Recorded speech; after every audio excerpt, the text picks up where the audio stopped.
Happy Friday, Bears. Coming up on the show, we look at Follies Singing in the Rain, a chat with Dr. Moore, and what's up with the cool new accents at our school. Students, the Turkey Team Run is tomorrow at 10:30 in the Henderson Kroger parking lot. There will be an informational meeting on the school musical Cinderella on October 15th. UA Special Olympics is looking for volunteer lifeguards for their swim team on Sundays 12 to 1. The first Sunday will be October 13th. Email jcrawford@uaschools.org if you are interested.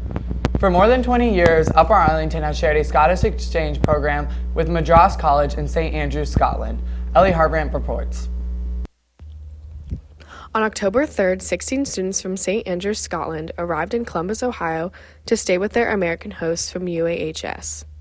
Immediately, they kicked things into swing with various different activities, such as having bonfires, a traditional American breakfast, and doing fun things to get to know each other better.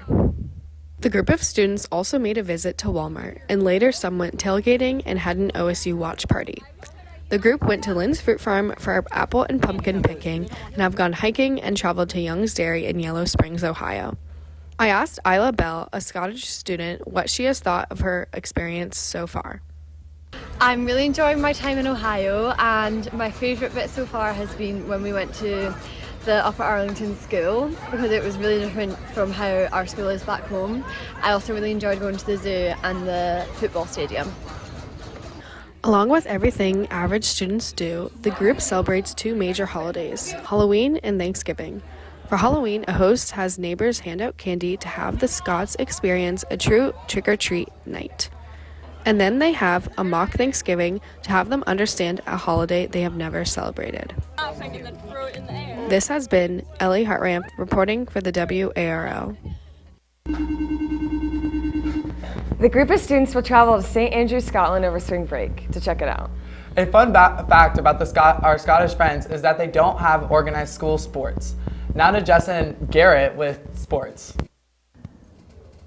4 teams had senior nights this week. Girls soccer and volleyball both had theirs last night against Kaufman. Unfortunately, soccer lost 0-4 and volleyball lost in 3 sets. Girls and boys water polo both had their senior nights on Wednesday. The girls won against Thomas Worthington 6-5 and the boys beat St. Charles 10-5. Girls golf and girls tennis are heading to states after achieving district runner-up. Player of the week goes out to Wendy Shee and Ella Hazelbaker as they both qualified for states for the individual tournament. Nice job, Dennis and Golf Bears. Boys soccer had a tie at the Sills with the score being 1-1. Field hockey has been making moves this season and into their postseason. Jen Gomez reports. The Upper Arlington field hockey team is soon entering tournament play with a regular season record of 8-6-1. They are seeded 7th in the tournament. Senior captain Sophie Croce has played on varsity all 4 years of high school and leads the team this season with 16 goals. She speaks about the team this year. At the beginning of the season, it was a little bit rough, but we've all clicked a lot in the past 2 weeks or so, and we're working a lot on our passing and just confidence and positivity on the field. So we're hoping to transfer that into our postseason and hopefully get farther than we have in the previous years. Coach Sarah Graves and Coach Annie Vonderbrink have coached varsity field hockey for 4 years. They speak about this season. Our team this year, I would say, we're definitely emotional and we're really passionate. So we care a lot about winning as a team, and I feel like we use that energy to guide us and drive us forward. We have certain individuals that have really stepped up. In the postseason, now that we're kind of peaking at the right time, we're really expecting to make it to the second round and to win. That's something we haven't done in our 4 years here. Would you say your girls are goofballs? Yes.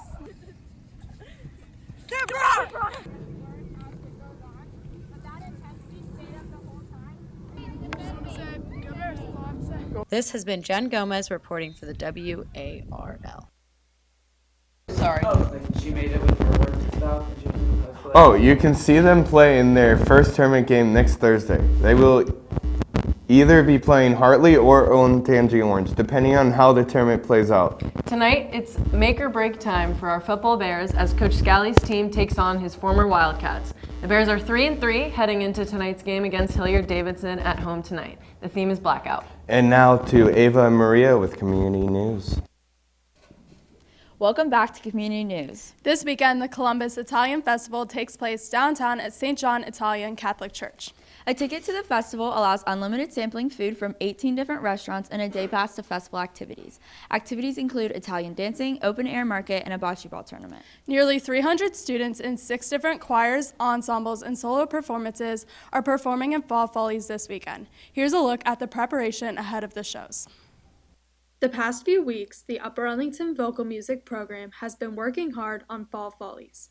Junior Jack Kerstetter explains how they have prepared for this year's performance. We've been preparing for Follies since the beginning of the school year. We spend all of class period working on the dances and working on getting the music right so that the performance can be perfect for the audience. The biggest difference to this year's Follies is the contribution to a charity called Sam's Fan. It helps with art therapy and music therapy in hospitals for kids who are sick, which is so amazing, and we haven't done that in the past. Through all of the time and preparation, McKinley explains what she is most excited for leading up to Follies. I think the theme is really fun. There's kind of something for everyone, and I'm just excited to get this in front of an audience and see what they think. This has been Maria Manessi reporting for the WARL. Performances are Saturday at 7 and Sunday at 2:30. Tickets can be purchased at uavocalmusic.org.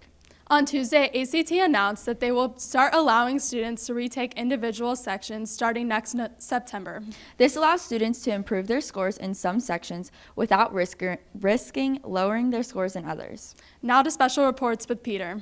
Good morning. I'm out here today with Dr. Moore, who would like to share a few things about the college application. We know that transcript request forms are due today if we have a November 1st deadline. Is there anything else that we need to know about? Great question. So yes, today is the deadline for a November 1st college deadline. However, this is only if you're turning in your very first transcript request form. So if you've turned one in a few weeks ago, then that process has already started. And you can feel free to continue working on your list because we understand we don't expect you to know your list of schools by today. So we know it's a work in progress. So it's the important thing to understand is that if this is your first transcript request form you're turning in, that needs to be in today. All right. What happens if you have a November 1st deadline and don't get the request in today? Well, so again, if you've already turned one in, you're going to be absolutely fine. The important thing about this is that if you're having a school counselor write a letter for you, this is what prompts their 3-week writing period. And so if it gets turned in later, they may not have the appropriate time left to write a strong letter for you. All right. Do you have any advice for seniors that are feeling stressed? I think that seniors that are feeling stressed are certainly not alone. A lot of seniors are feeling stressed, unfortunately.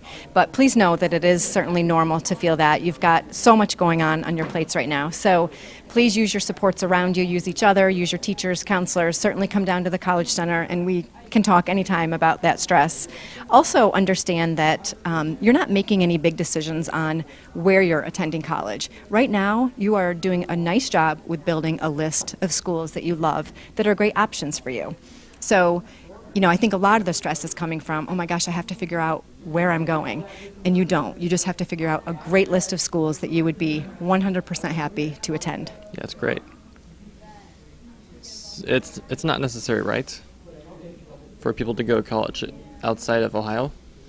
You are correct. It is not necessary. Some schools or some students really like to go out of state and they want those opportunities and they've fallen in love with a school that is outside of Ohio.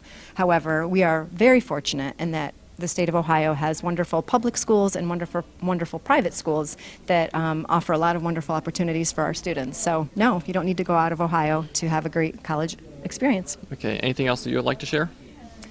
I would like to share 2 more things. This Sunday is the Suburban College Fair. It's a wonderful opportunity for students, sophomores, juniors, even seniors who want to talk with some reps or get to know them before you end up applying to that school. So that is at Westerville Central on Sunday at 1 o'clock. So that's a great opportunity and hopefully I'll see you there. And then the other thing I want to share for juniors is that our college planning meeting is next Wednesday evening in the auditorium. So hopefully I will see you all there. Thank you so much. You're Now welcome. back to Maine. The college fair will be in open table format on Saturday, and there will be 2 financial aid presentations available starting at 2:30 and 3 o'clock. Otterbein University is holding the next Democratic presidential debate on October 15th. The last time a presidential debate was held in Ohio was in 2012. There are currently 12 Democratic candidates left in the race. Today at Tuttle Mall, Scene 75 is opening. This is a 225,000 square foot indoor family entertainment center. Scene 75 includes bumper carts, laser tag, blacklight mini golf, and escape rooms. Thanks for tuning in and have an amazing 3-day weekend. Woo!